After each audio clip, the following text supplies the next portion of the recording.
The understanding of CO2 production is mired in really not very good science. We know that CO2 is produced primarily by working muscles. And we know that the harder someone works, the more CO2 they're going to produce. This is what makes you breathe faster, right? The reason you take deeper, faster breaths, the harder you work, is because of the CO2 that you produce. It's not because you need more oxygen, it's because you have to blow off the CO2, because the CO2 is closely associated with the acidity in the body. And your body can't tolerate changing its pH very much outside of the normal range.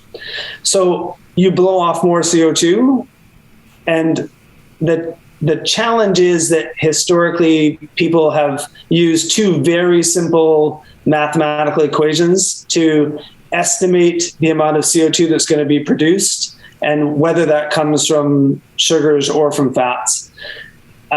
It's not great science, but the information of CO2 is going to be much more usable once we've made it available to everybody. And that's why I'm keen for us to start incorporating CO2 into our device, is because people, the hidden benefits of CO2 haven't been studied very well because of how expensive the equipment's been and because it's been limited to the lab. So once we make it available to the masses, there will be a great wave of research available that wasn't available before. And we talk about the changes in breathing patterns and things like that, and how beneficial different breathing patterns can be for different athletes. That is all going to be much more easy to study once we have real-time CO2 and people are actually looking at the actual CO2 consumption and not just using it to try and predict whether people are burning sugars or fats. The two main ones are tidal volumes and respiratory frequency. And so that's how big a breath you take each breath, and the respiratory frequency is how fast you breathe. And those two combine to cause what we call ventilation, which is the amount of total liters of air that's moved every minute.